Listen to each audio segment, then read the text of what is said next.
OwnBet.com, #1 MMA sportsbook in the world. They offer the best UFC odds, live betting, and covers all big MMA promotions with huge prop markets and odds. OwnBet also runs an exclusive MMA pick'em for UFC events. Parlay each event and win up to $2,500 in cash. Entry fee is only $1 for each bet slip. Use promo code FIGHT SOCIETY and get the best MMA bonus out there, 200% bonus. Sign up today at OwnBet.com. That's OwnBet, OHMBET.com. Go. Check it out. You're listening to Fight Society with Damon Martin and Jeremy Loper. Check it out.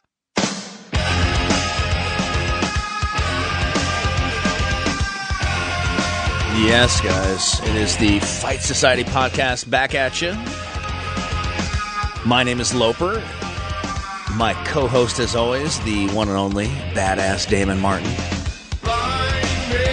We got a lot going on this week, not only with fights, but here in Columbus, Ohio, our respective, well, we'll say hometown, not either one of us are from here, but dealing with people trying to leave our city.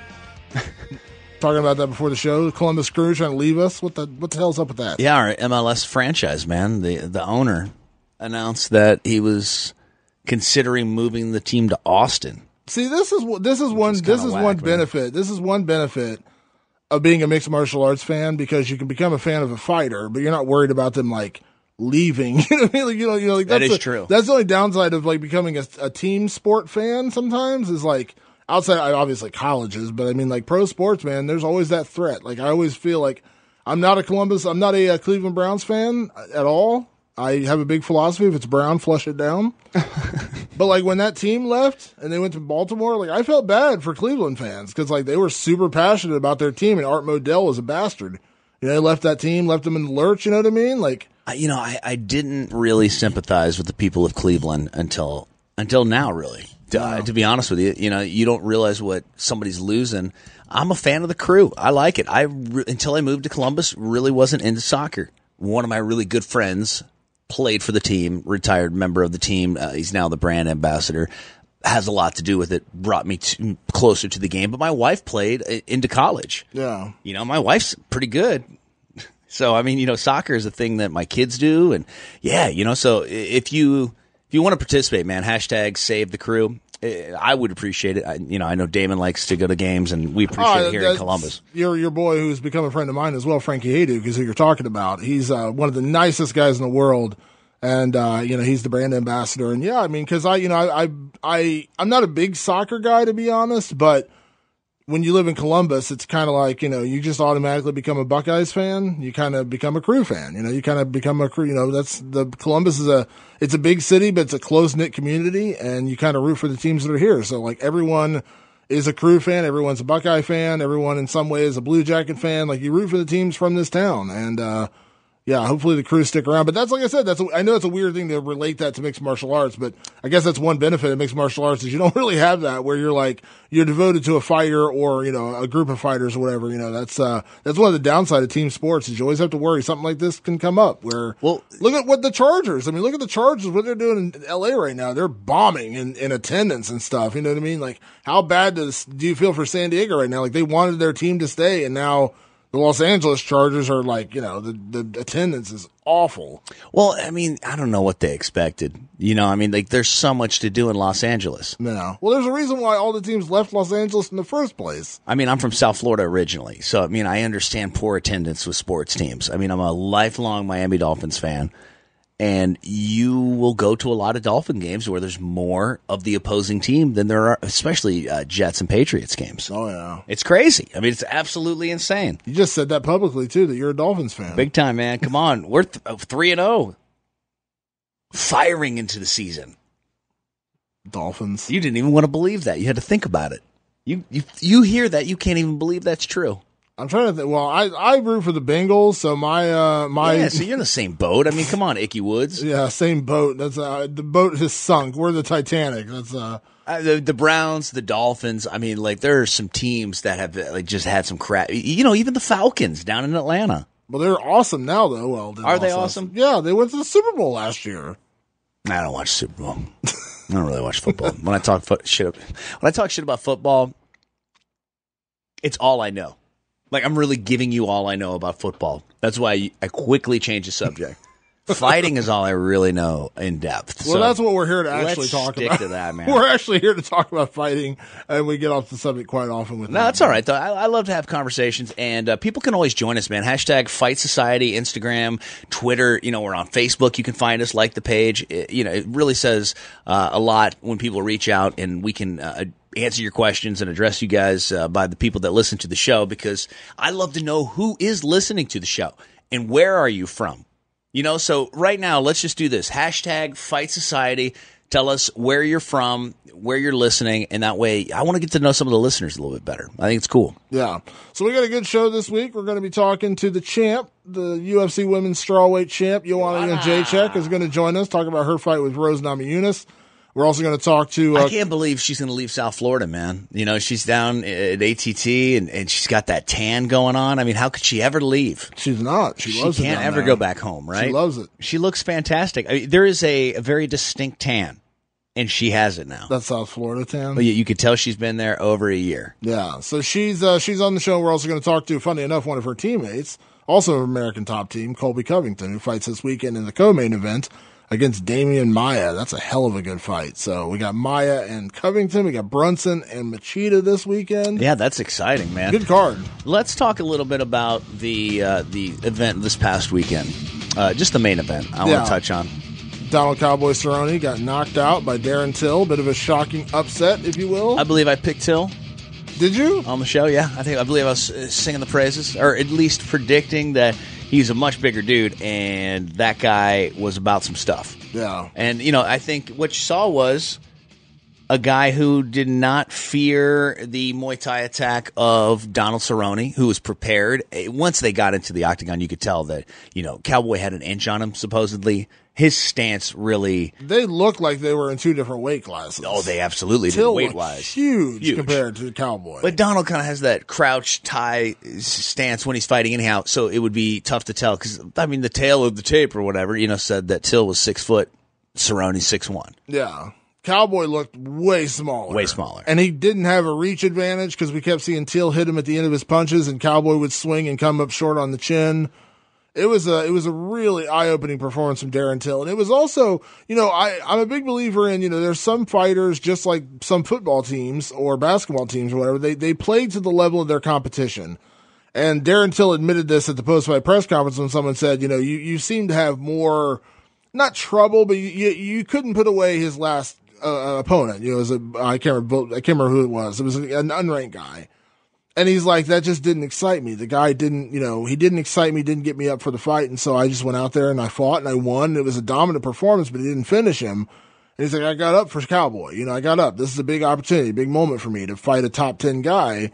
What do you think when people say that shit? I respect the hell out of this Darren Till. I think he's a badass fighter. I like what he brings. I like the shit talking. I like his very direct approach, but when somebody says, "Oh, I didn't get up for whatever," See, but I buy into it. I know, I understand what you're saying. The camp wasn't as serious, or certain things might have been different. He's expressing something that's human, but don't you think that's?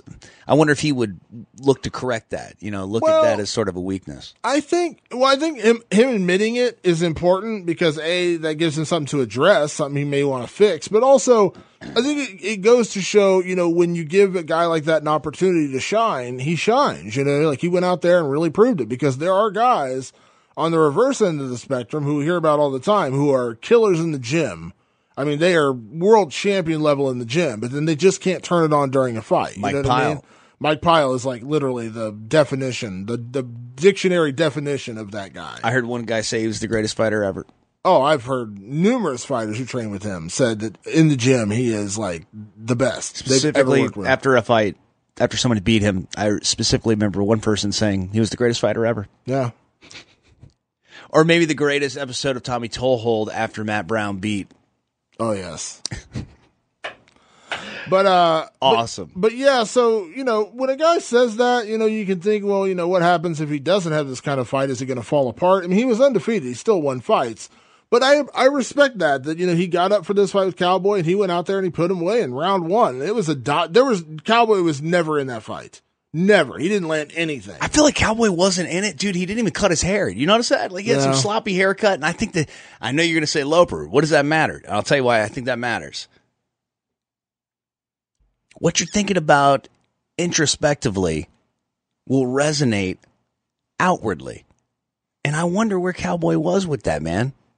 Like he always has like, that he's got a look, you know what I mean? And he's ready for business. He's always got either the shaved hair or he's got something going on. He just looked like, he got off a hunting trip and there he just showed up. You know what I mean? Like there wasn't a lot of like, I thought the look of determination in his face wasn't there as much as I've seen in past fights. Like with the Matt Brown fight, with fights before that. Obviously this is 3 losses for Donald Cerrone. Do you think, and you and I both know Cowboy a little bit, do you think leading into this fight he had made a big deal about, I don't know who Darren Till is, I couldn't pick him out of a lineup and all that kind of stuff, that do you believe it was the reverse effect for and this is not making an excuse, I'm just saying, like, do you believe it was kind of the reverse of what Darren Till said when he's like, I got up for this fight, I got more excited for this fight because I finally got a top 10 ranked opponent? Do you think there was anything on the opposite end going on with Cowboy where he just couldn't get up for this fight? Yeah, maybe. Because, I think there's a lot of like, I beat the crap out of this guy, and what does that say? Who is this guy anyway? Traveling to Poland? Yeah, Poland. That's a big trip. From New Mexico, where he lives. Well, yeah, absolutely. And, climate-wise, everything, and that's what I'm saying, like with the whole thing about, just down to the haircut, man. Like, was there not time? And listen, a lot of guys will say, F it, that's a stupid thing to even say, and probably is. But I'm just saying, I wonder if fight week was weird and rushed and like, what was going on that week. There's so much that goes into the fight other than just showing up and you're going to fight. Obviously, that you're saying about the haircut, and I know it sounds kind of funny, and people are going to say that doesn't make a difference, but demeanor on fight week matters. You know what I mean? It's like I've done interviews with fighters on fight week during media day and things like that where I'm just like, there's something off. Like something doesn't seem right. Right. And they go out and they have a lackluster performance. And I'm like, then maybe afterwards you find out, they're going through a divorce or their kid was sick. Oh, if I fight with my wife, I don't care about a lot of stuff. Yeah. So, you know what I mean? I think when you say that about the haircut, people are going to laugh and say, what does that matter? But it does, because those little details about, fight week, the routines of fight week, Cowboy is one of those guys who typically likes to, he shows up on fight week and he's out, wakeboarding on Lake Mead. Yeah, and you things can't like wakeboard that. in Poland. Yeah. So like, he was out of his routine. He's fighting a non-top 10 guy. He's off 2 straight losses. People are no longer mentioning Cowboy in the same breath as they were a year ago, coming off the fight with Matt Brown, where he had the big knockout, and you kind of feel like, man, this is a guy who could, maybe he's going to be a contender at welterweight, and then he gets murked by Jorge Masvidal. Then he loses a kind of a heartbreaking decision to Robbie Lawler. It was a close fight. And then the reward for that of going 3 rounds with one of the hardest hitters in the history of the UFC is main event in Poland against Darren Till. Right. I'm just saying, so I don't know. Like I said, it's not my job to make excuses for Cowboy, but Darren Till took him apart like a mechanic. So what do you think about his personality, the presentation that he brings? It's very Conor-esque. I think most people are going to draw that comparison, but I think it does a lot for Britain. I think it does a lot for, he kind of represents the Portuguese, Brazilian culture a little bit as well. Well, let's not forget, Michael Bisping, even if he doesn't retire after fighting Georges St-Pierre, he doesn't have that many fights left in him. You know what I mean? Bisping is the face of, British MMA, and the guy's going to retire within the next, 2 or 3 fights at most. I know Mike Dan well Hardy, enough. Yeah, but Mike's the champ. Mike's the guy. He was the guy coming off the Ultimate Fighter. He was the face of that deal. And, whereas Bellator has, Paul Daly, they got Michael Venom Page, they've kind of built up a little bit of the hyped up British guys. Now the UFC has one with Darren Till. Very well spoken, very outspoken, and an exciting fighter. And now that win over Cowboy puts him in that conversation to where there's 2 things I think that defines the viability of a fighter building into a star brand with the UFC. And there's 2 ways I think about it. One way, and I saw this on Twitter, and I wish I could give credit to whoever said this, so I don't want to take this away from whoever said it originally, but somebody said, I think it was Chuck Mindenhall, is a friend of mine, you're doing it right when the queue of guys who want to fight you just continues to grow. When you have it, like, think about all the guys during Michael Bisping's career who called him out. Sure, absolutely. I want to fight Bisping. I want to fight Bisping. I want to beat Bisping.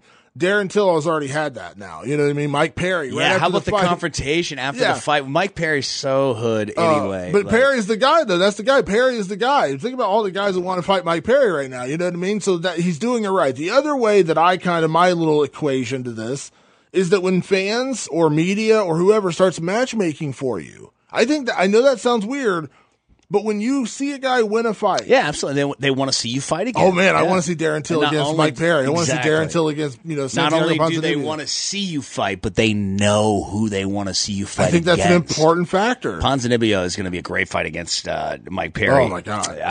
And easily saying Mike Perry gets by Ponzinibbio is like really stretching it. So Ponzinibbio is nasty. So to get to Darren Till, it's interesting. Already Mike Perry is going to have a huge, huge leapfrog situation on his hands where he's got to make sure that he can get through that fight and reasonably unscathed to be able to take the fight with Darren Till in a pretty quick manner, because that fire, those guys aren't that famous. That fire is going to die down. Mike Perry is one of those guys that's a bit of a brawler and more of like an unrefined striker, and that's not an insult. He's just, he's a good, knockout brawler, and he talks. He's a guy who gets people amped up.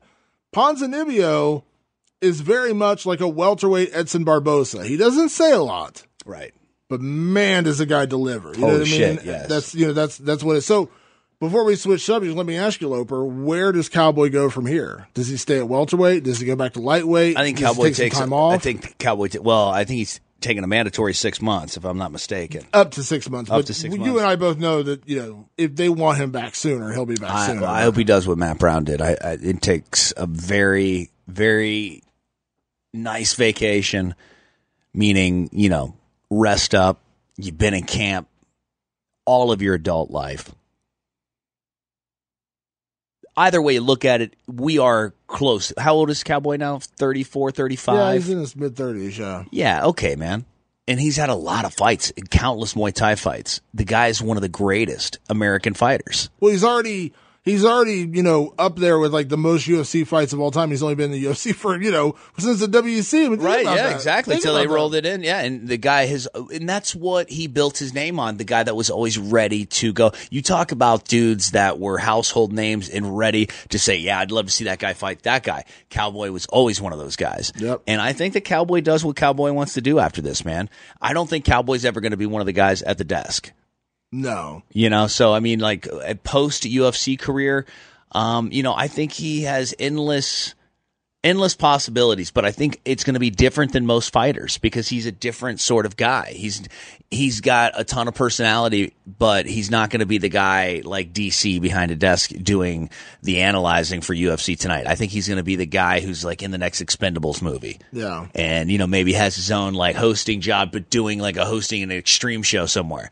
Kind of like, what's the dude's name? Rob from Rob and Big, Rob Dyrdek. Yeah, something like that. I'm just saying, like, I think Cowboy has a bright future, and I hope that he seizes the day, man. A hunting show with Cowboy. Who the fuck wouldn't watch that? I would. Well, that's the thing about fighting, man, is it's a fickle sport, and as I said, when he beat Matt last December, you're thinking to yourself, this is the guy who's going to run towards the title. I mean, he looked that good. He looked great at welterweight. He looked like a guy reborn at welterweight. Now, 3 fights later, he's on a 3-fight losing streak. We're talking about, does he go to lightweight? Does he stay at welterweight? Where does he go? Needs some time off. He's had 2 knockouts this year, which is, he's only had a couple of knockouts in his entire career.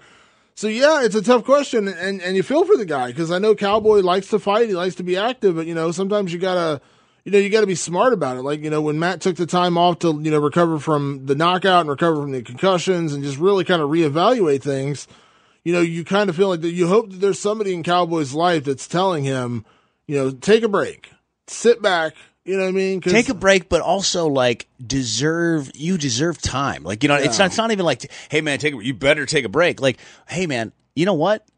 You've done it a lot. You made a lot of money. Hopefully, we've heard him, I don't know how much it's tongue in cheek, how he is with his money, these days, but it used to, be the joke that he would get enough money just to party and have some fun and until the next payday. Yeah, do whatever crazy shit he was going to do until the next time he had to fight, and that's why he took so many fights. But hopefully in these last couple of years, he's done the right thing with some cash and he's in the place. But I got a great idea. I'm in a flow state right now. I'm going to give it to you, man. UFC Fight Pass needs things. WWE has it absolutely 100% right with their app, okay? And even if it's not 100% right, they're in the right direction always. They're doing original programming. Why wouldn't I want to watch that fucking cowboy hunting show? And guess who's going to produce it? The goddamn UFC. That's who. And it's going to be on Fight Pass. Who doesn't want to see that, man? Or you could, they do looking for a fight with Dana White. Cowboy loves Cowboy hanging out with him would be so fun. Cowboy also loves to roll around in his RV and do shit. You know what I mean? Just follow that guy in a reality show on the road with Cowboy Cerrone. You know what I mean? Get in that RV. Yeah, travel around with him places. You know what I mean? Let him do a reality show. But there's so many possibilities for other fighters that these guys are still stars. And UFC Fight Pass is not going to just flourish by picking up different grappling tournaments and Muay Thai fights from around the world. That is going to be awesome.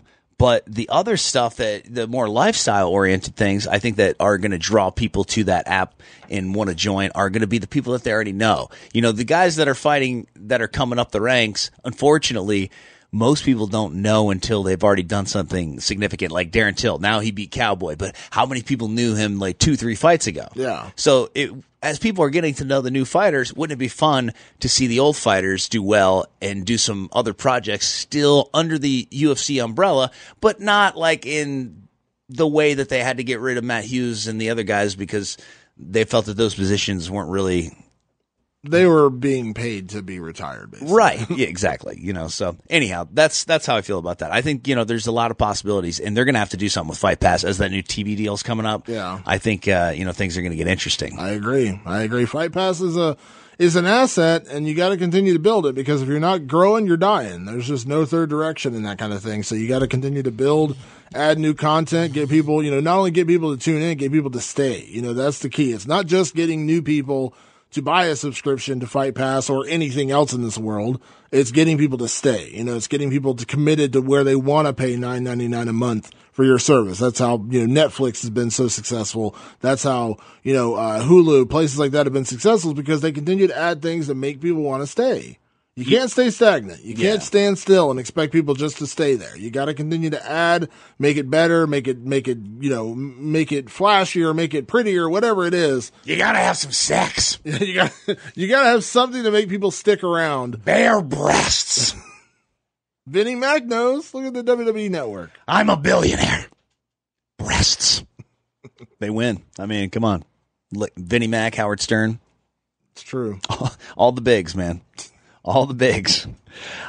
Listen, here's what I want to know. What do you guys think about Cowboy? What is his next move? Hashtag Fight Society on social media. Let us know at Damon Martin, at Jeremy Loper. You guys tell us where you stand on that subject. With that being said, the champ is here. Joanna Jedrzejczyk takes on Rose Namajunas at UFC 217, November 4th, Madison Square Garden. And I got a question for Loper about that card when we come back. So let's talk right now to the champ, Joanna Jedrzejczyk. Hey, Joanna. Hi, Damon. How are you doing? I am good. How are you? I'm so good. I'm on my bike, so it's windy sometimes. So if you sometimes you're not gonna hear me well, but it's okay. No problem. Well, I appreciate you taking some time to chat with me today, as always. Yeah. Okay. I love to talk to you, so that's good. So how is everything? Obviously, training camp is almost wrapped up. I'm sure everything is going well down in Florida. Yeah, the hard work is almost done. 2.5 weeks before the fight, so I just left the gym. I had other sparring session today. You went here last camp, and I can tell you honestly, this camp I feel totally different. I feel free. You remember I had an injury. Nobody know about that, but this camp, I feel like I fly, and after a year here at American Top Team in Florida, I can say it was really the best decision to move down here and change the gym, the coaches, the people around me, and I feel amazing and I feel ready. And actually, after this morning sparring session, I said to Mikey Brown, Mikey, we are ready, and I love this feeling, and I'm very happy, you know, because like every camp, there are up and downs, there are good and bad days, and I had last week was hard because only 3 weeks before the fight, my body got tired, but after today, I feel like I fly again, and I'm ready, man. I'm ready. I did amazing runs with my sparring partners, and I'm ready. I'm ready. I can't wait. You know, it's funny you say that because I know you were dealing with a little bit of injury. You know, I was down there in Florida with you the last time. And then you come out and you have that amazing performance against Jessica Andrade. Just a very, very dominant performance. If you're feeling that much... This is what makes me, you know. Yeah, this is what makes me. And I feel we all must go through some difficulties in our life. But, you know, it's even more difficult when you must, you know, deal with your regular life and your fighting career, you know. It's not easy. Sometimes people think it's like money make you happy, career make you happy, like make you like a hero, but it's not that true. Everyone has something to deal with, and I'm happy because I take this as a lesson, you know. I take every like failure in my life as a lesson. This is what makes me stronger. That's why I'm going to be even more successful in this fight with Rose Namajunas than I was before. Absolutely.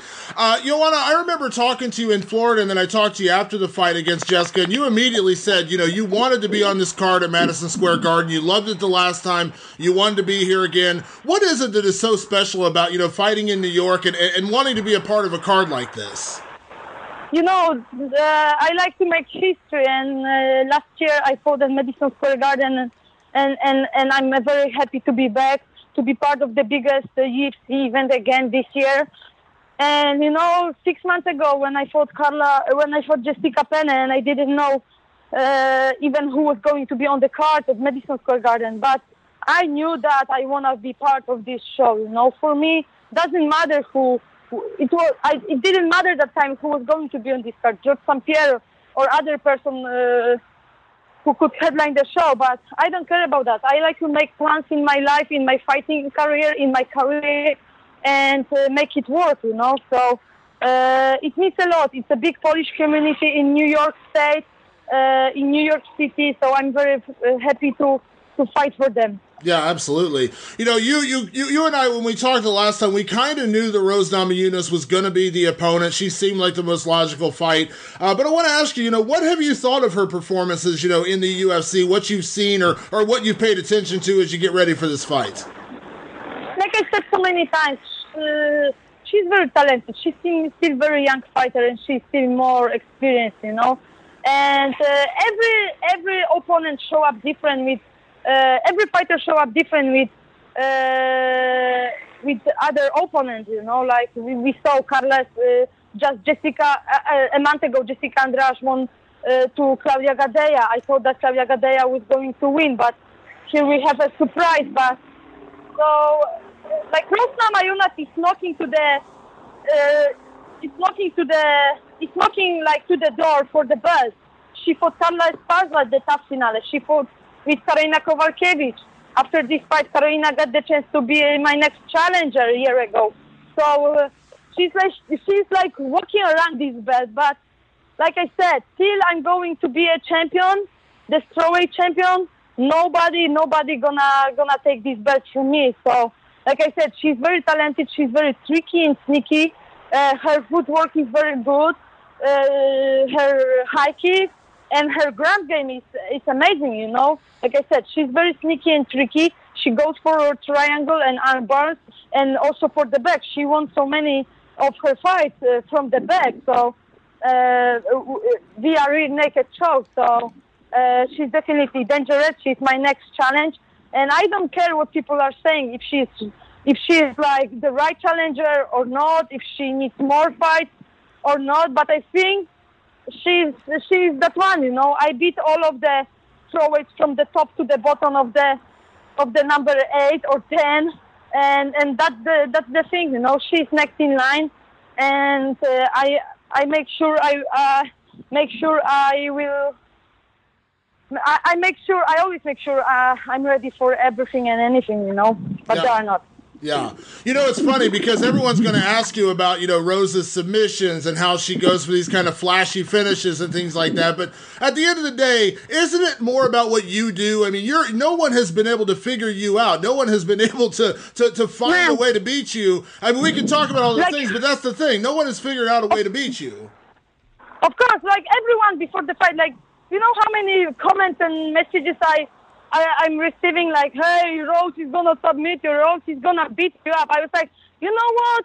Text to me or send me a message or comment under my victory picture after my fight, and we will see who was right, Anything can happen in the fight. I'll always say that, one punch, one submission, one blink can finish the fight, but I always make sure I'm ready, I always make sure I'm ready, and I don't watch so many fights, and I always focus on what I can do better, how I can, honestly escape from them, because I know they are coming for my best, for my goals, my dreams. This is my life, so I must make sure I will surprise them. I don't wait how they gonna surprise me. I always surprise them, and believe me, I will surprise them in this fight.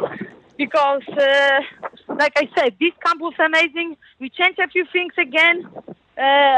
Mikey Brown, Cattle Kubis, and amazing coaches. It's a pleasure to work with them. And, I will make it happen, I will make it happen. And people can say whatever they want to say, but I know I'm going to be a champion, and you are going to hear and still. Yeah.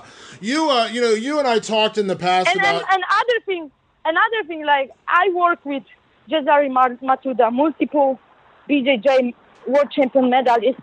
I work with Valerie Letourneau. I work with other girls. I spar with the guys, and of course, you don't see me fighting on the ground very often during the fight, but you know that my game is strong, and they cannot figure out the way to beat me. Yeah. First of all, if she will want to submit me, she must cut the distance. She must take me down and then try to do something on the ground. But people never gonna understand my phenomenon. You know what I mean about? They not gonna understand my legacy. Because they don't see my dedication and hard work in the gym every day. I'm so far away from my country, my homeland, from my parents, my family and friends, and they don't understand how this pain, staying far away from my family, makes me stronger, Yeah. That's why they cannot deal with me in the octagon, because I make my dreams and goals come true. And when I feel fucked up, when I feel tired, I think of my dreams and goals. And my dream and goal is to be undefeated. My dream right now is to tie Ronda Rousey's record, break the record of 7 title fights in the UFC for female fighters, retire as undefeated in the future, and go for the second belt. Yeah. Well, that kind of leads me to my next question, Joanna. You and I talked about making history, and I know how much you respect and love Ronda Rousey for what she does, what she has done for the sport. But, you tie the record here. You have a chance to, obviously break the record next year. How important is that record to your legacy to kind of hold that mark as the longest reigning champion in the women's division? At the end, it is about the records, but it's all about my personal records, I break records every day. I break limits every day. I break barriers every day. My private and my fighting barriers, because it's not easy, If you want to stay a champion, you cannot, have only this hype, There is a time to do media, to be on the covers of magazines, join the TV. But when there is a time for hard work, you must be like a butcher and work your ass, There is no time for makeup and covers and photo shoots. There is only time for being beat up every day. But this is what I like, and that's why I'm the champion, and that's the thing. People, when they reach top, they cannot be focused. They are not humble enough. Even when people are saying that I'm not humble or bully at the wings, I don't care about that. I know my value. I know my legacy. And it's going to be amazing to tie the record, break the record, go for the other belt maybe next year. But it's all about my personal limits, which I break every day. Because I realize that we have only one life on the earth. I believe in the second life, in heaven. I'm a very religious person, but that's the thing. You know, we sometimes focus too much on making careers, making money, but at the end, we're going to leave it everything here. So better make your dreams come true and be good to people, you know. Yeah, absolutely. I'm curious, Joanna, you know, we talked before about, you know, the possibility of you exploring, you know, the flyweight division. And I know you mentioned numerous times to me that after you started working with Perfecting Athletes, you know, your cut down to strawweight was so much easier than it ever was before. So kind of a two-part question, you know, as you get closer to breaking this all-time record for, you know, title defenses, you know, at this point, if you win this fight, you know, you're still only a few behind the all-time record, of course, which Demetrius Johnson just set. But then also you have the, you know, potential of, you know, creating a new legacy by going for a second world title, you know, in the flyweight division. I mean, which one would mean more to you, or is it possible you could do both? It might happen, you know. There are some people who thinking that I haven't done enough yet, but I think I have done a lot in this sport, you know, 6 title defenses. The thing is, I will see, you know, it's very hard to stay far away from my family, and in the future I want to be a mom. I want to get married and I want to be a mom, and it's difficult to say stop when you are successful in the business or in fighting or, and now it's time for being an artist, you know, but I'm 100% into everything what I do in my life. So I don't know, there probably will be a day that I will say, enough is enough, and I will just focus on my private life. But I don't know when. I don't know yet when. But definitely, the flyweight division is something I don't know. I still think about, but definitely, if I'm gonna move up, it's going to be the biggest challenge in my fighting career. But I will see. Yeah. Is that, you know, when you talk about your legacy and making history, I mean, is that ultimately what it comes down to, the toughest challenges? I mean, you know, I think you could, you know, obviously you've cleared out a lot of the great strawweights, and that's a credit to what you've been able to do. When you look at what Jessica Andrade just did in her last fight, what Claudia Gadelha has done, you know, you have 2 wins over her. Obviously, you have the win over Carolina. I mean, you have beaten the best of the best in this division. Of course, and people are saying, hey, this one is coming for your belt, like Carolina. Who the fuck is Carolina? I beat her up. She had like 10 seconds of hype in our fight, and people only remember that. They don't remember how I beat her up.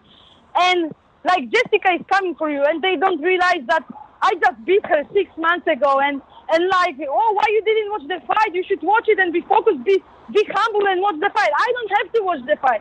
They must watch me because they want to come for my belt. They want to come for me, but they don't know how to figure out. They can fucking bring the best coaches from I don't know where, from Sri Lanka or Thailand or New Zealand. They're not going to figure out the way because there is something about me. I'm blessed and I'm talented and I'm a hard worker. And they don't have this. They can be talented, but they are not the hard workers. They can be hard workers, but they are not talented. They don't have this dedication which I have, and I believe in myself so badly, and they can say whatever they want, but I'm going to clear this division after this fight, and this is what's going to happen, and they can say whatever they want. Yeah. So really, you know, it ultimately comes down to your decision. You can do whatever you feel like. You can stay at strawweight. You can go up and try to conquer flyweight. I mean, the decision's all yours. But even if I flyweight next year, if I will move flyweight next year, for sure I will defend the title, defend my strawweight belt. Even after I will become a strawweight champion. Yeah, absolutely. And you like to stay busy, and I know that you know, this is your second title defense this year, so you know, I'm sure 2018 will be just as busy for Joanna Champion. Of course. I want to stay busy. I used to fight every month when I was competing in Muay Thai. So being a UFC champion, like, there's so many fighters like that are saying like, oh, I can come to the UFC, beat Joanna or beat other champions. They joining the UFC and they losing first fight. It's special league. It's the best MMA league in the world. We are on different level, you know, and that's the thing. So it's not easy. So now, for me, fighting 2 times a year, it's totally enough, and I'm enjoying this process. And like I said, I have my family in Poland. I must stay after every fight little bit in Poland. I approach I don't like to say that, but I'm approaching the star status in Poland right now, and I really like it. This is what I've been working for last 14 years, but it's difficult. I spend lots of time on doing media, sponsorship obligations. Don't have time for my family that much. I'm happy that they're very supportive, but it's my time. I give as much, but I want to get as much. The thing is, I'm by myself. I don't have a management company. I have an agent, Brad Slater. He's doing an amazing job with all the mainstream media, the movie industry. We're working on two sponsorship. But I'm very happy. I just signed a new contract with the UFC. It's going to be my ninth fight in the UFC, and it's my, let me count, 1, 2, 3, 4, and it's going to be my 5th contract in the UFC. This is how you take the right fruit after you work hard, you know. Hard work pays off, and that's the thing. Yeah, and I know you've always said it's not, necessarily about the money, but I'm assuming you're happy with your new contract.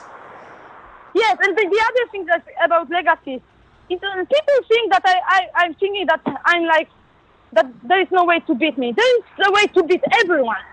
But the thing is, how strong you believe in yourself, and how dedicated you are, and how passionate you are about, and how serious you are about. Because it's not only about the work in the gym. It's not only about the fight. It's all about what you do after the training, how you eat, how you sleep, how you relax, who you work with, how you treat your body, how you feel your body, feel your body. And that's the thing. And it's like only part of my life. Like, I don't know, maybe I will fight for a year longer, 2, maybe 5 years longer. I don't know. It's only part of my life. It's a story of my life. And after that, will be time for other story in my life. And that's the thing. And people think that, of course, it's everything what I have right now, because it's my life. Sport is in my blood. But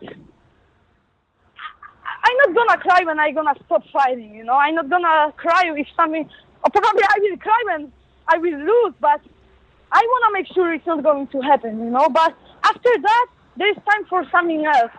And yeah, what's the question about the contract? Yeah, I was just saying, I'm assuming you're happy with your contract. I'm happy with my contract. I did that. I'm very happy that Dan Lambert, who is the owner of ATT,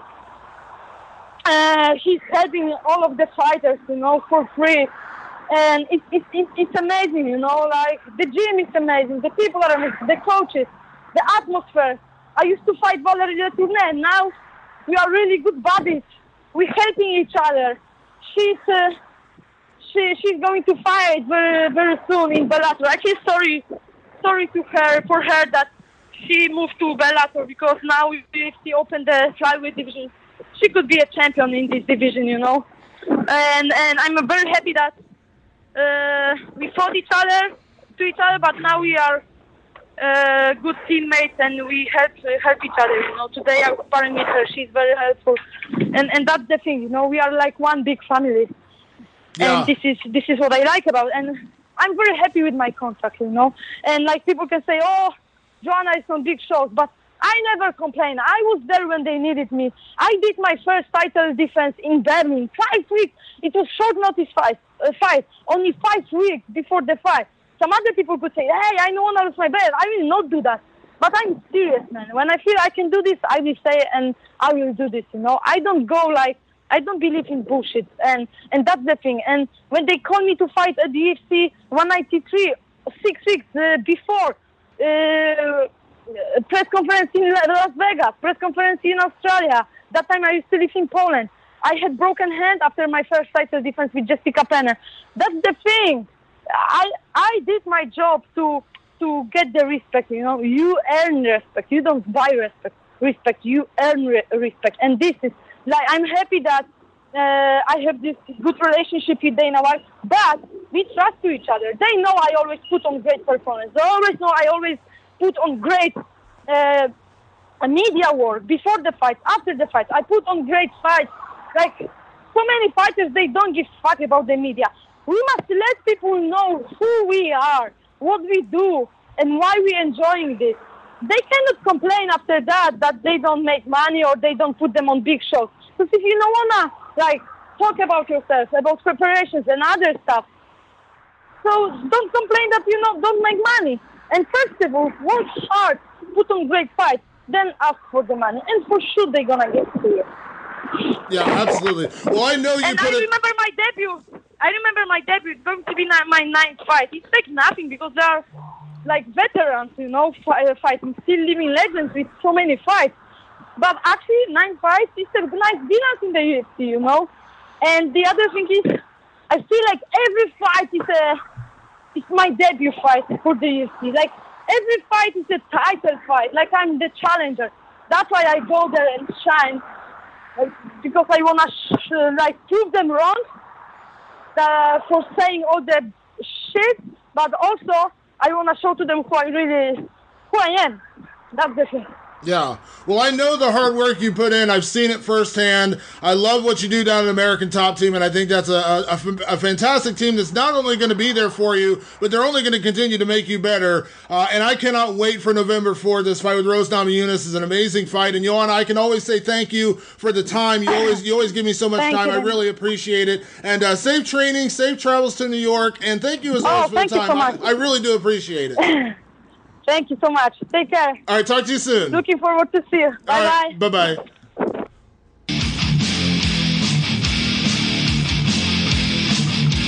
Awesome conversation, man. So what is your question?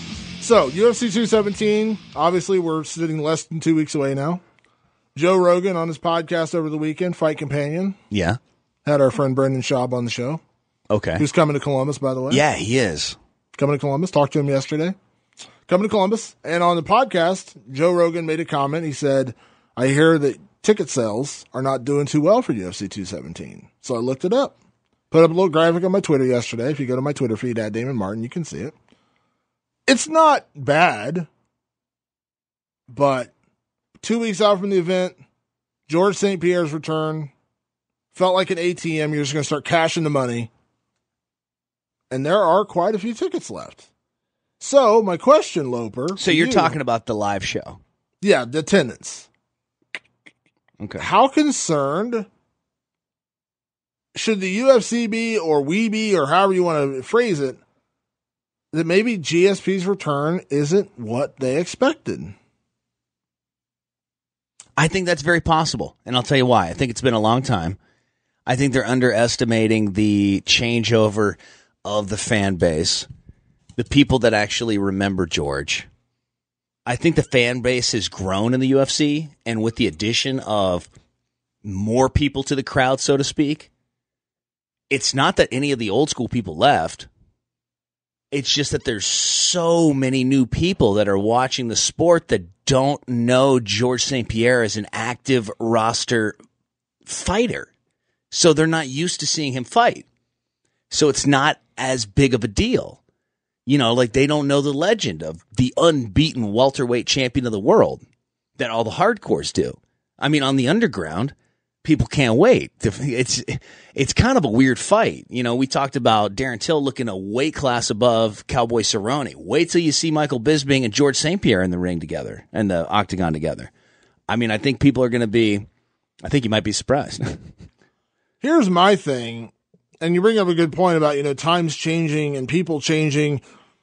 People don't like it when we compare UFC to WWE, but the best comparison I can have to this whole thing with Georges St-Pierre coming back and my questioning his popularity in 2017 versus 2013 is WWE switching over from the old school, character, kind of cartoon character, Papa Shango and Tatanka and all these characters. Oh, don't talk shit about Tatanka, man. To the Attitude Era. When you get to the Stone Cold Steve Austin. Like the real people. The Rock, when you get to that era of wrestling and then you go back and you look at Coco Beware and the characters, the cartoon characters, how they had to switch because those characters, during the Attitude Era, which is, in my opinion, the best era of WWE in history, when you compare that era to the previous era where, where those were the characters, even Hulk Hogan to a certain extent was a character, this over the top American, say your prayers, eat your vitamins, blah, blah, blah guy.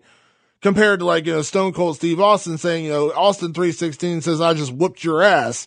Such a different dynamic of that era to what was before that. And when you compare the two, you think about a character like Coco Beware. I'm picking on Coco Beware. I have no idea why I'm picking his name. Yeah, or the that. Brooklyn Brawler. Yeah, someone. Pick somebody, but right. you picked them and you put them in the Attitude Era. They didn't fit. No, totally. It didn't make sense. They They weren't popular. They looked goofy.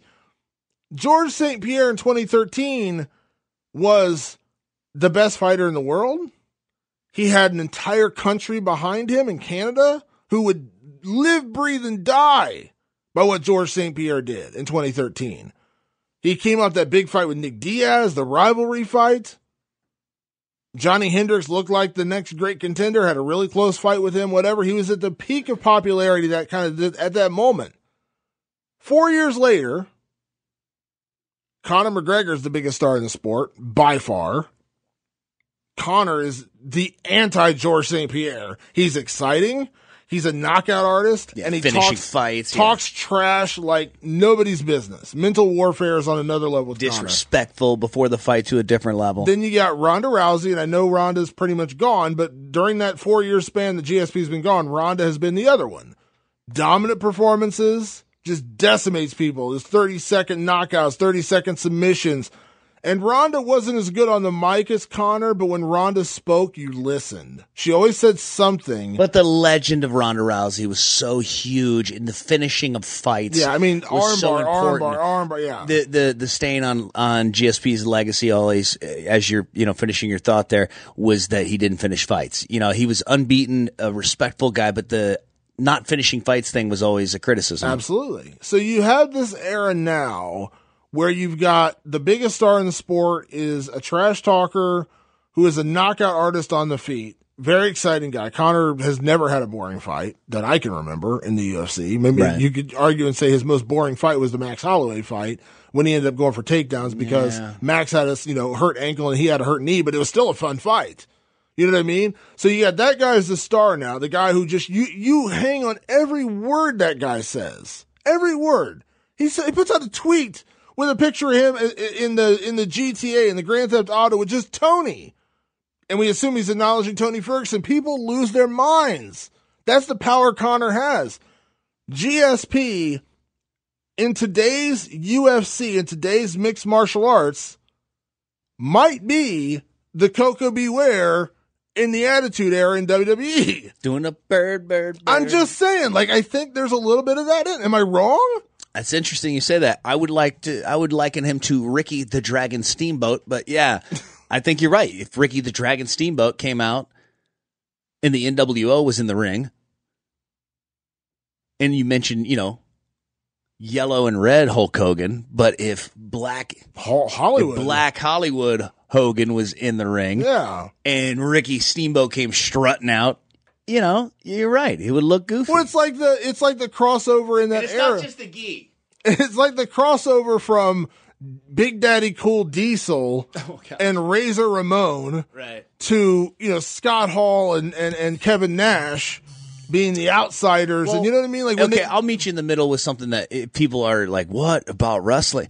So in the business that I'm in radio, right at the same time, there were shows like mine that were emerging. And now, in this market, my show, I believe, stands out because there were shows like Howard Stern and Opie and Anthony and other guys that came out and were just themselves on the radio. They weren't these goofy, hey, everybody, good morning, everybody, 17 after the hour, everybody. This weird, goofy character. But it was an impression of who they thought they had to be on radio. And so it's very much the same thing as you're saying. Yeah. Once you cut that shit out, that's the real. So then people know what's up. They know if they like you, they don't like you. We're just having conversations, or we trying to put a big dress on this thing and, not call it a pig when it's really a pig in a dress. So I don't know. We talked about it last week. I think Georges St-Pierre is going to have a hard time, going into this fight to be the absolute draw gate pay-per-view combine that he was. It may take it, and if he loses, wow, what's that going to do? Well, Joe Rogan said yesterday, he's like, I think GSP's return will do, 500,000 buys regardless. It'll do around, at least 500,000 buys. And I thought, by today's standards, that's a lot of pay-per-view buys. It would be the second biggest pay-per-view in 2017 behind Jones Cormier. Do you know the last time Georges St-Pierre had a pay-per-view less than 500,000 buys? When was Was his first fight with Matt Serra in 2007. Because everybody expected him to smoke Serra. Everyone expected him just to destroy Serra. It was like 400 and God, I forgot about that. Oh, I love Matt Serra. Like 400,000 buys, and because everyone assumed GSP was just going to walk through this guy. How great is Matt Serra? Oh, so he's so good. good. So good. But think about that. No, you're 100% right. 500,000 buys sounds like a lot, but for GSP in 2017, as big as a star as he's supposed to be, as big of a draw as he is supposed to be coming back, 500,000 buys is a loss. I'm sorry. It is. And we talked about this on the show last week, and Loper, you know this better than anybody because you're in radio. I'm not trying to play the glasses half empty guy. I'm just being honest that our tastes have changed because 5 years ago, everyone was, I did it all for the nookie. Yep. The nookie. Right. And now no one in rock music, they've disowned Limp Bizkit. Completely. Yeah, they're the new Poison. Yes.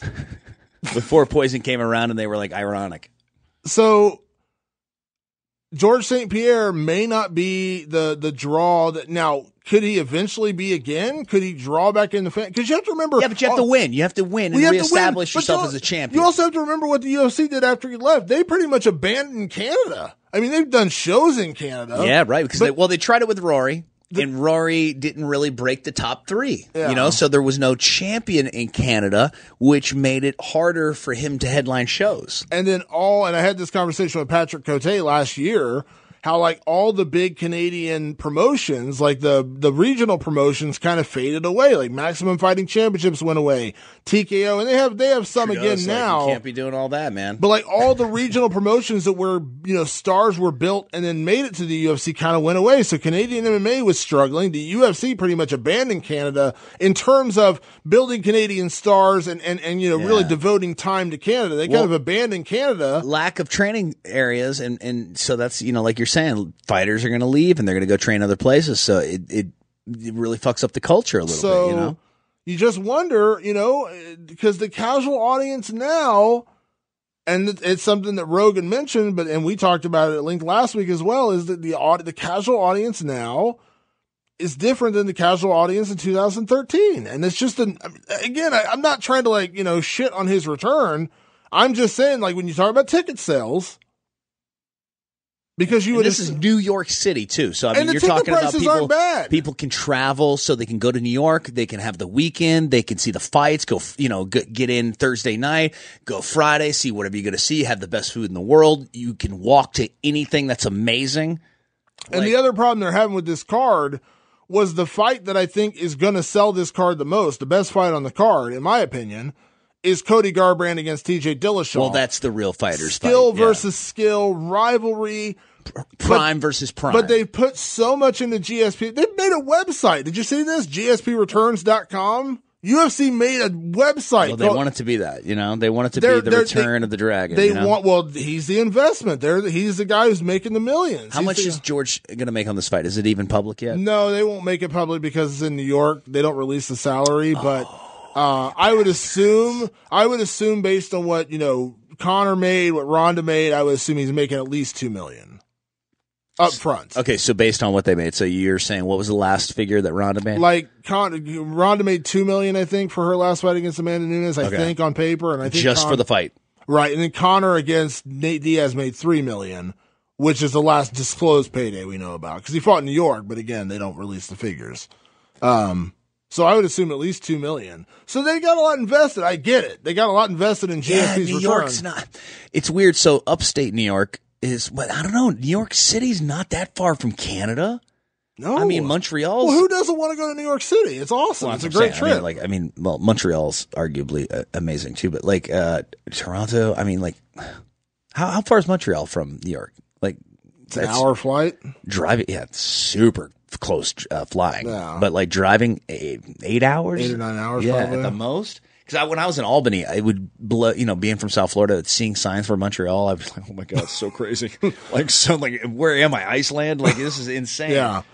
But it's just a weird. But and I think that if they put a little bit more promotion into Cody and TJ, you would pick up more of that casual audience because I think, and I truly do believe this, that Cody Garbrandt has the chance to be the next guy, the next star. Fuck yeah. If Cody can keep everything in check, man, Cody's a wild dude. I love that kid, man. I think he is an amazing talent. And there was a lot, speaking of Joe, not to keep bringing him up, but the interview that he did with Uriah and Cody Garbrandt was so telling. It was amazing because how comfortable those guys were in that atmosphere, that they just were absolutely dropping truth bombs all over the place about things that we didn't know about, and makes this fight so much more interesting. Like this is the, as you said, it's the real fighter's fight. I mean, TJ Dillashaw in that camp for so many years. I mean, literally teammates with these guys, like cornering Cody in multiple fights. So, I mean, this is really, for me, and like you said, I think most people, the GSP Michael Bisping fight, no disrespect to either one of those legends, that's icing on the cake of a terrific card. Yeah, it really is. But in the day and age we live in, the difference of this day and age is as great as everything else is on the card. It always comes down to the main event. So let me ask you this. So so let's suppose, all right, let's say this. TJ comes out and let's just say he gets the win. Okay. In a fashion that is a decision. Okay. All right. 5 rounds decision.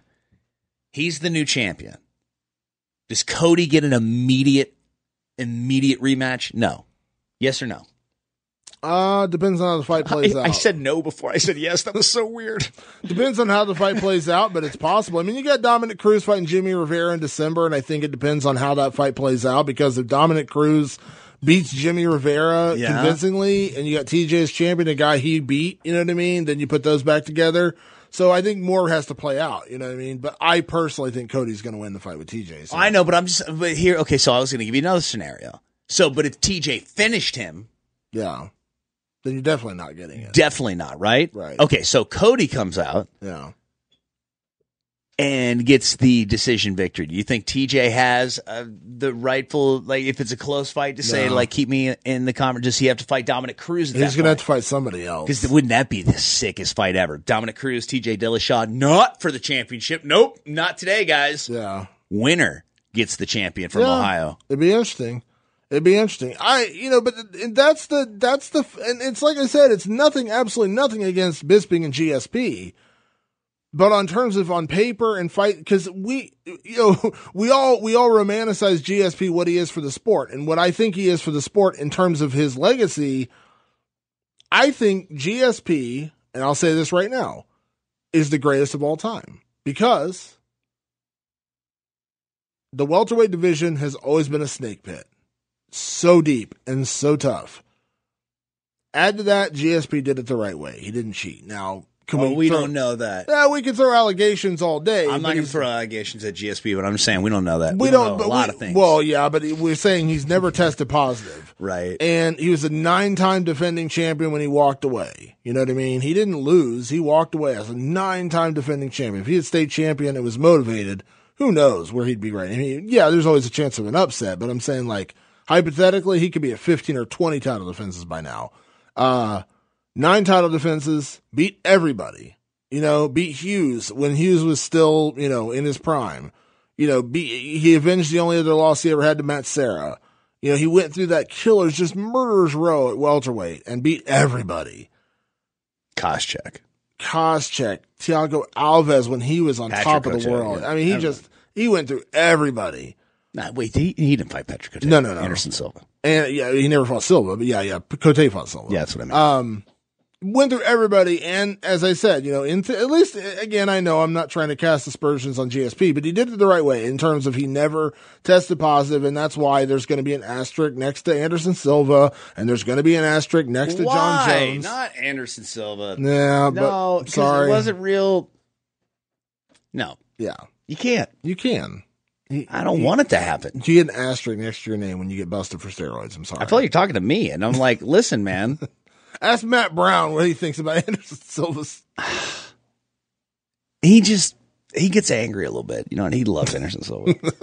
So anyways, that's where I put GSP. He is in that hierarchy of the greatest of all time. But the problem is his style wasn't the most exciting in the world. He didn't have that, when you watched him fight, you weren't thinking, man, what are we about to witness? We're going to see something special here. But at the end, he's about to take that guy down and lay on him for a hot second. So, you know what I mean? Like that was the saying. problem at the end. I don't have him and Bisping, I'll tell you right now, we'll break down the fight card next week because obviously we're going to be in a fight week. But I think Bisping has the edge on GSP in a lot of ways in this fight.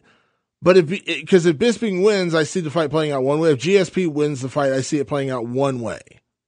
Takedown, ground control, repeat. I'm still in my boy Paul Heyman's line. Yeah, we'll see, man. Takedown, ground control, repeat. Takedown, ground control, repeat. That's what I see. Big enough.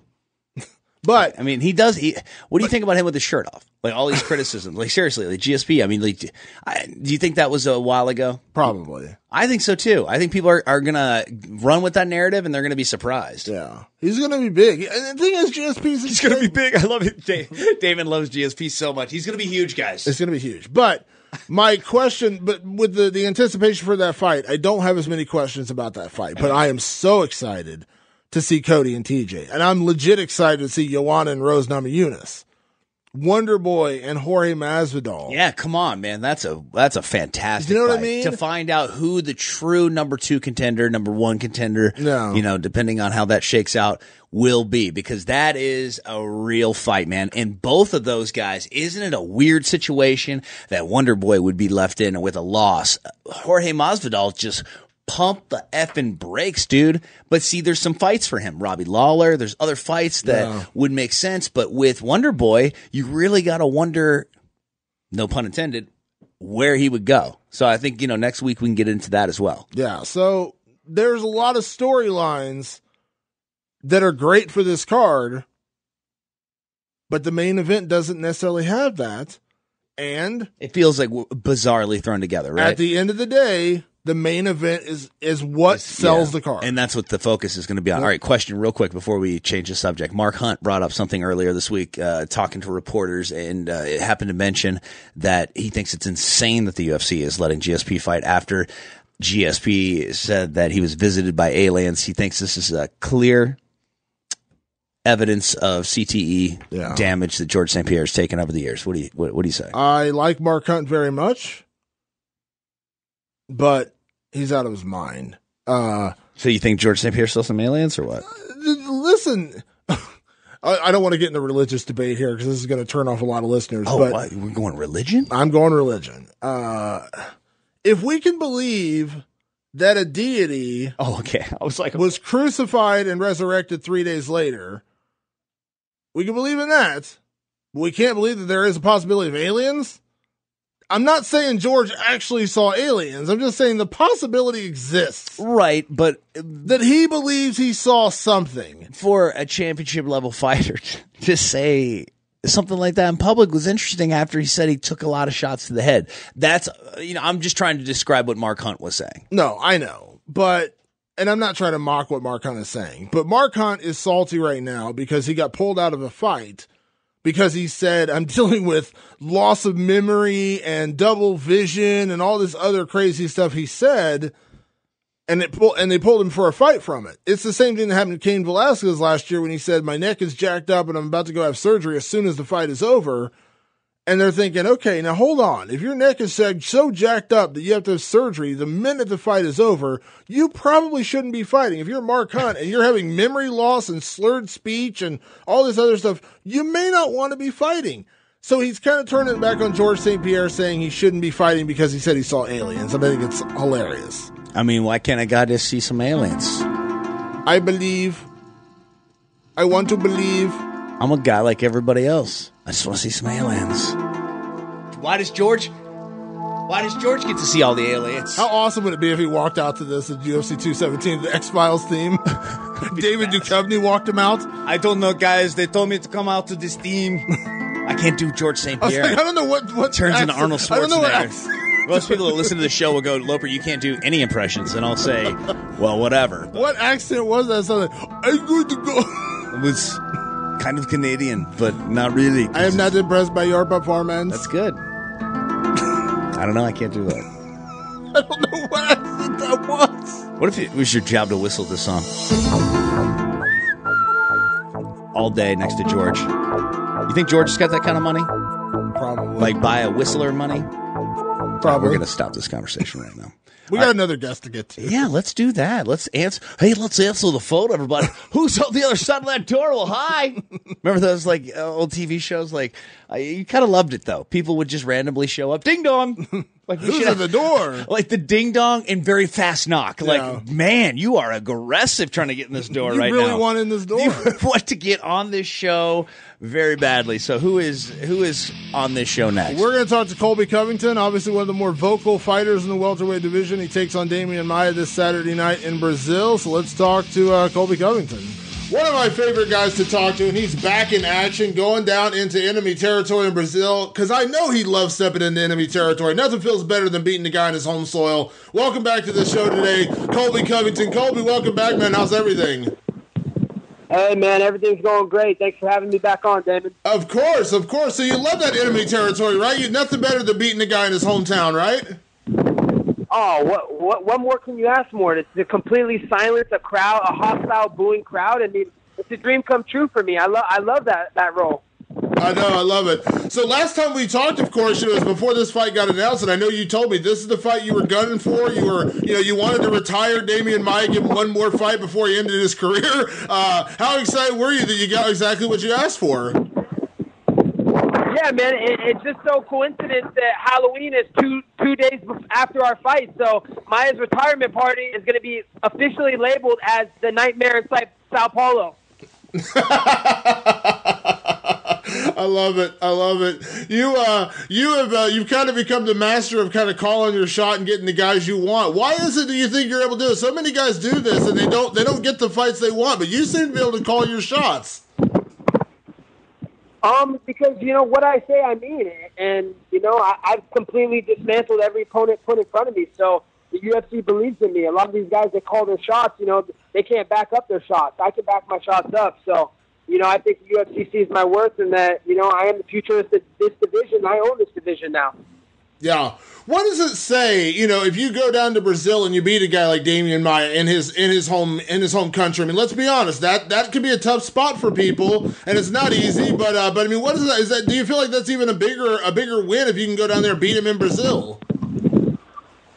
Absolutely, I feel like that's the biggest win out there in the division. What's a bigger win than beating the guy that had the direct last fight for the title, and not only doing that, going into his home city in a hostile environment where he's going to be the best he's probably ever been, training harder than he's ever trained. And, the judges aren't going to be on my side anyways, but it's not going to make a difference because, I'm going to lay him to rest in the first round. What did you think of Maia's fight with Tyron Woodley? I thought it was the most boring welterweight title fight in the history of the UFC.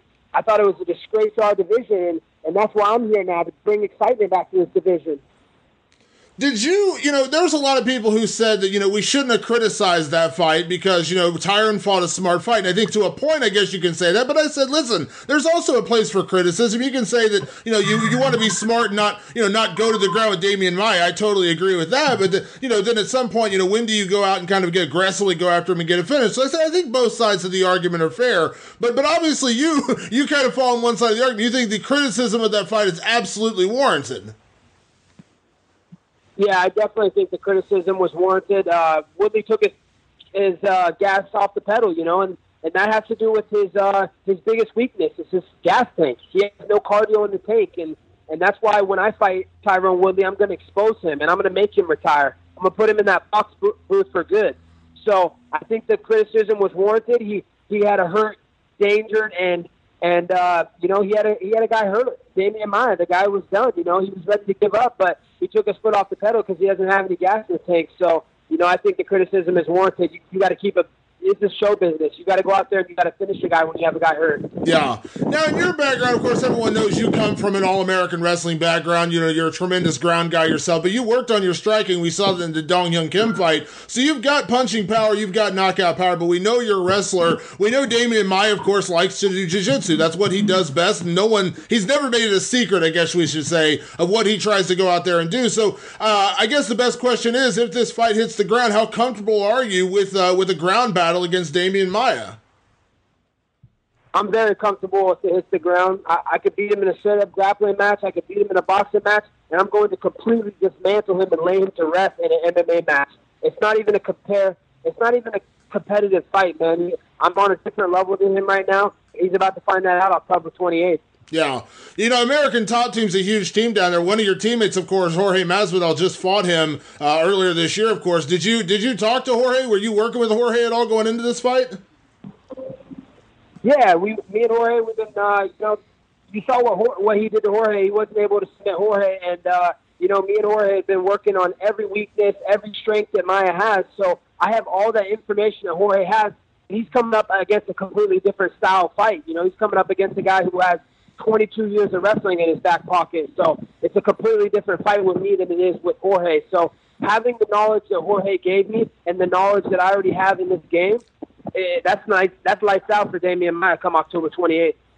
What does it say about you, Colby? And I kind of know the statement you're making, but I'm going to ask the question anyways. But what kind of a statement does it make for you if you're able to go out there and execute the way you want to against Demian Maia? Because the guy's lost twice in recent fights at welterweight. One was to Rory McDonald, a fight that he won early, and then Rory came back late. You know, kudos to Rory. And then the Woodley fight, obviously more recently. Now, we can talk about the Jake Shields fight. That's a little further back. But talk about those two welterweight fights in particular. But if you can go out there and dominate, finish, put away Demian Maia, in the first round, or just put him away at some point in the 3 rounds. I mean, how strong of a statement does that make for you in this division? That's the statement that shows that I am the new dawn of the welterweight division. I run this division now. Every fighter that competes in this division, they compete in this division because I allow them to. I love it.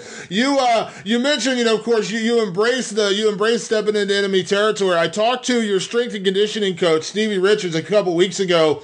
Obviously, everyone knows he comes from a pro wrestling background. He's a guy who has kind of lived in the heat of the moment, so to speak, being a pro wrestler, dealing with the crowd. Now, I know he's there for strength and conditioning, but has Stevie given you any advice on dealing with that crowd? Are you excited about that?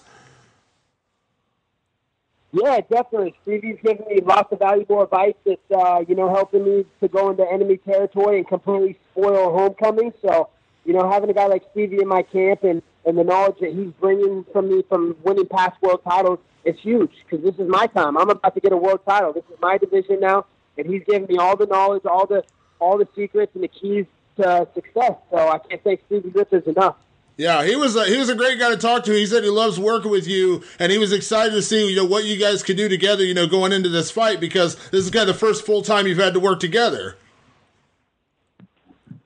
Yeah, definitely. It's exciting, man. We're going to bring something new to the sport that the sport's never seen before. So, expect a new transformation. This is what everybody's been waiting for. We're going to give everybody, all the fans, what they want to see, and that's pure, endless entertainment.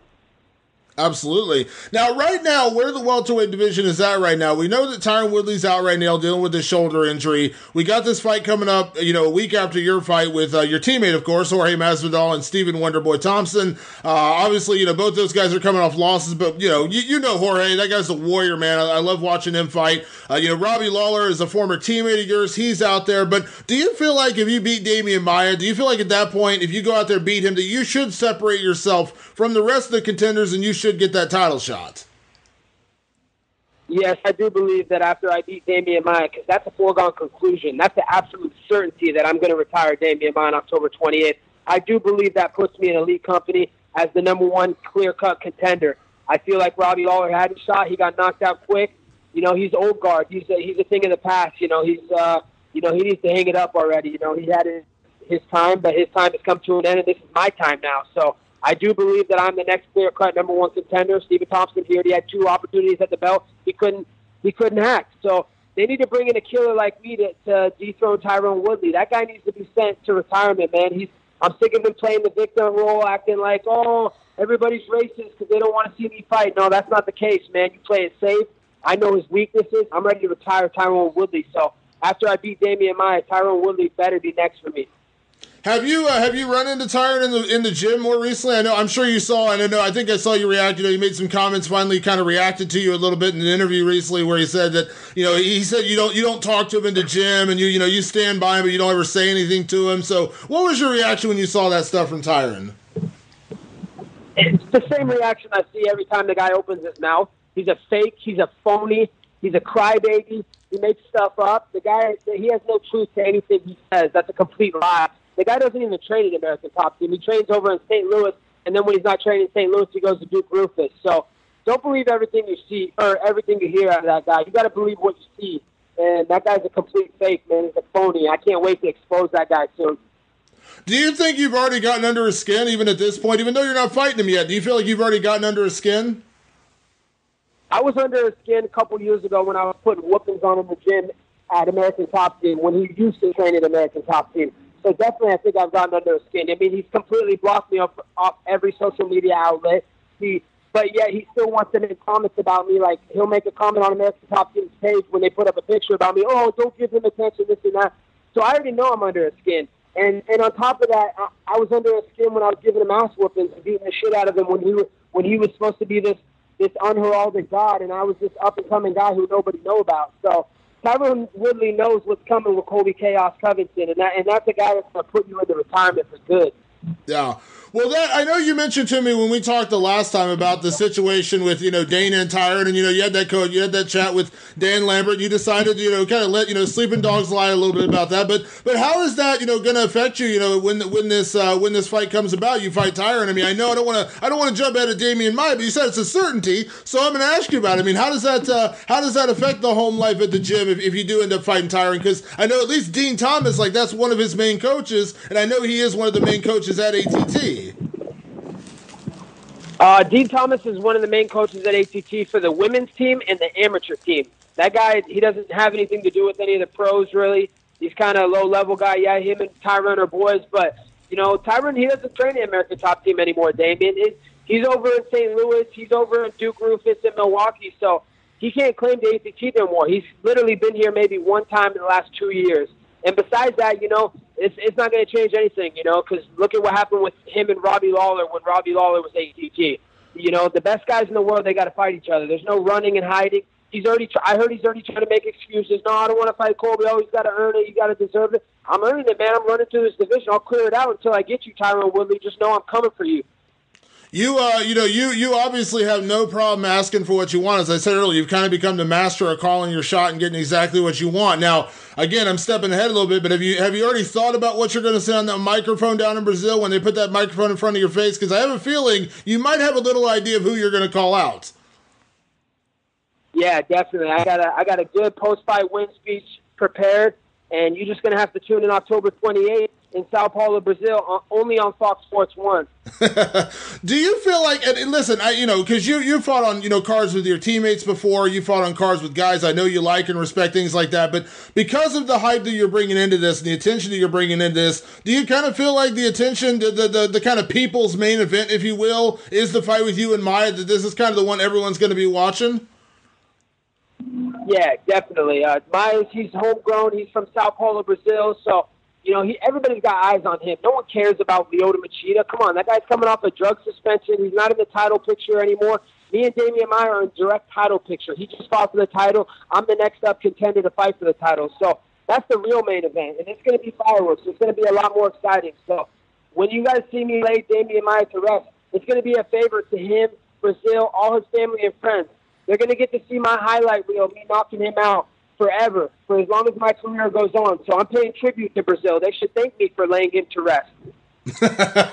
Well, I tell you what, man, I look forward to this one. This is a tremendous fight. I got to tell you what, though, man, this is close enough. I assume this is, unless something crazy happens, probably the last fight for you in 2017. Everything goes well against Demian Maia. I'm quite sure you're excited about a very busy 2018, and I'm sure that title's going to be on your radar. Absolutely, man. That belt's coming home. I've been telling everybody since the beginning, and it's coming. It's a realization that's going to come true. I know Tyron Woodley said he's all hurt with his shoulder, but I don't know. I think that might be fake news and fake media, so we'll have to find out. He was saying, he needed surgery, but now he doesn't need surgery. if he's ready to go after I beat Demian Maia, we can fight the next week in New York. He can call a shot. I don't care, 2 weeks, 3 weeks. It doesn't matter. Tyron Woodley, you name the shot. Whenever you want to fight, I'm going to be ready for you. So you better be ready. I love it. Colby, man, it's always a pleasure to catch up with you, buddy. Obviously, safe training the rest of the way, man. Safe travels down to Brazil. I look forward to seeing you back in action, and let's catch up after the fight. All right, sounds good. I look forward to talking to you soon, Damon. All right, man. Talk to you soon, buddy. All right, later, brother. Bye-bye. Go. Check it out. You're listening to Fight Society with Damon Martin and Jeremy Loper. Check it out. Wow, shots fired on my boy Dean Thomas, huh? Taking a couple rounds there. I don't know how. Whoa, easy, man. Not a real coach. Got to watch out for that shrapnel flying whenever Colby Covington. So we're gonna let Dean come on, and we'll talk to Dean. that is quite the statement. I'll take issue with that statement. I think that is off base. I think he's obviously trying to get in someone's head. Yeah, Colby's trying to get himself into title contention. He beats Demian Maia this week, and he's got a good argument for it. So we talked about your tweet earlier after Joe Rogan talked about UFC 217. Yeah, and I just want to clarify something. So the seating chart that you sent out, so the seats in blue and red, those are the seats available? Those are the seats available. I mean, it's like not that big of a deal. I mean, like I'm an events, like being in the business I'm in rock and roll, like we do shows all the time. So, I mean, okay, it's New York, so there's a lot going on. Okay, but think of it this way, okay? I mean, that's not that many seats. But think of it this way. It's Madison Square Garden. I know it's a little pricier of a show. So how much is it, like, in contrast? Between, you're talking about price? Yeah. The lowest tickets right now are around $200. Wow. Okay. So where's that? I mean, those are some seats up high. Yeah. But, okay. So here's the thing. When you look at an event like this, fights, typically big fights, the ringside, it always goes from like the center out. The ringside seats, all those floor seats, like the first row of the upper decks, they always sell you. The two things that sell the quickest at fights are the ones that are in the upper deck because they're cheap. And then like the ringside kind of spreading out because everyone wants to be close to the fight. Yeah, right, you know what I mean? Right. Those middle seats are the ones that are left over. But when you look at that map, there's like a smattering of seats still available on the floor. There's some in the next section up. It's kind of just a little strange. And when you think about Georges St-Pierre's return, who is supposed to be one of the biggest draws in the sport, you think people would fall over themselves to buy tickets to go see this. You know what I mean? Like, when they put tickets on sale when he fought Jake Shields in Toronto, those tickets went like hotcakes. That was 56,000 tickets. Now, granted, the prices were different because obviously you want to fill that kind of a stadium. But still, Georges St-Pierre in Montreal, when he fought in Montreal for the first time, tickets were just gone. People wanted to be there for that moment. And last year, and I understand it was the first year the event was there, and it was Connor, but those tickets sold out so incredibly fast. Now, I'm not saying it has to be a sellout. I'm just saying that you want it to be a near sellout. You want it to be to where, there's just a few smattering of tickets left, and that's not a few. There's quite a few tickets left. Think about your Christmas, your upcoming Christmas show, Blitzmas. Yeah. You got Seether coming to town. How quickly did that show sell out? Fast. Quick. Right? Okay. Oh, it sold out quick. No, Shut up. Pretty fast. It sold out quick. We have a great fan base. Like I heard it. I was in studio with you guys the day it was announced. And it was and like the next day it was sold out. It was gone. It was really fast. Okay. That's what I'm saying. Demand.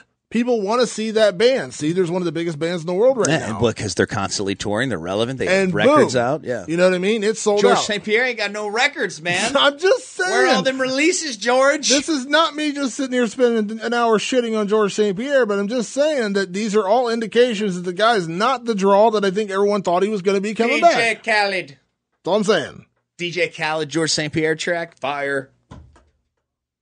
Just saying. All right, we'll see. I don't know what's going to happen, man. This fight is so weird. I can't wait to break it down next week, though. I'm almost messing up every single time and talking about it right now. Well, we'll talk about it. We're going to be talking about that fight next week. Obviously, we'll break down what happened in Brazil this weekend. Great fight card in Brazil, actually. You got tell me who. John Lineker's back in action. That's a fun. He's going to take on Marlon Vera. That's a fun fight, of course, as I mentioned. Colby Covington against Demian Maia. That's a big fight. And, of course, the main event, Lyoto Machida back after his 18-month suspension, taking on Derek Brunson, who is obviously one of the most exciting middleweight fighters in the world. So it's actually a really solid card for Saturday night in Brazil. And where does that air at? FS1. FS1. All right, Saturday cool. night.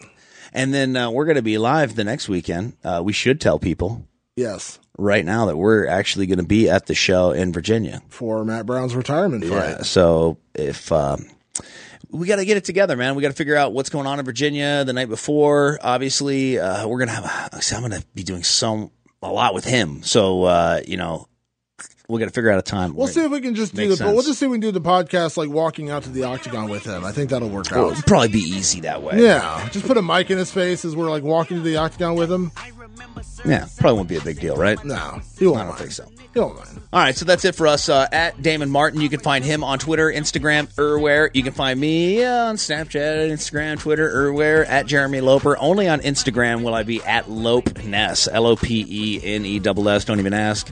And then you can see my YouTube channel, Loper and Randy. Randy with an I. It's my family. We do a little rock and roll family excursions, adventures. It's like Gene Simmons' family with less makeup. There you go. My wife and I, we do like a radio show. So if you want to check that out, loperandrandy.com. It's daily. You can download an app and hear it live. Damon has the greatest. If you're into The Walking Dead and like everything nerd culture, movies with the Justice League about to come out, you got to go check out his website, nerdcoremovement.com. With The Walking Dead back, yes, your recaps of The Walking Dead are legend. See, you're known for MMA, but now it's weird. So you are getting a lot of shine on Twitter for your Walking Dead stuff. Like every season The Walking Dead comes out, you get more and more retweets, and yeah, you're a viral guy, man. I try my best. I'm verified on Instagram, guys. If that's attractive to you, check me out. Holler. Sit down. Who that nigga thinking that he frontin' on that man? Off my stage. You're listening to Fight Society with Damon Martin and Jeremy Loper. Check it out.